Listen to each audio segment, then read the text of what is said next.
Well, Israeli Prime Minister Benjamin Netanyahu has criticized the ICJ ruling. His office has issued a joint statement with the Foreign Ministry saying the charges of genocide brought by South Africa against Israel at the International Court of Justice in The Hague are false, outrageous and morally repugnant. It goes on to say Israel has not and will not conduct military actions in Rafah that create conditions that could lead to the destruction of the Palestinian civilian population. Well, Israel has banned Al Jazeera, so our correspondent Imran Khan is joining us now from Jordan's capital, Amman. So we heard that reaction from the Foreign Ministry and Benjamin Netanyahu's office. What other reaction is coming out of Israel this morning?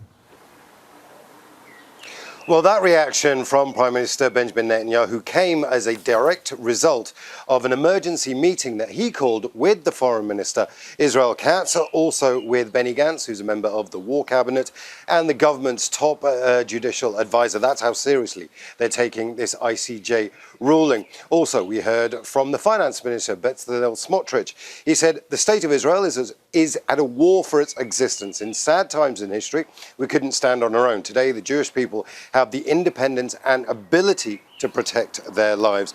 We also heard from Avigdor Lieberman. He's the leader of the Israel Beitenu party. He says the court decision proves that the United Nations organizations have turned into aiding terrorists in the world. And we've been hearing that word, that term a lot, aiding, the UN is aiding terrorists. And that's really likely to be a lot of the thrust of the other reaction coming through from Israel. But whilst all that reaction was coming out, there was another key move by the United States. It had a phone call with the Egyptian leadership where they agreed to open the Rafah border crossing for humanitarian aid. That's a key part of the ICJ ruling.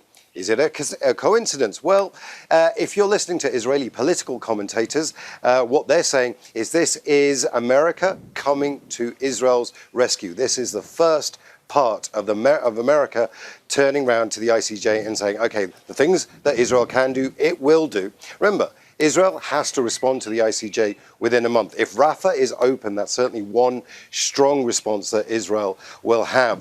So if you're taking a look at all of this, then it seems to me that the Americans are actually trying to force the Israelis to at least take this seriously.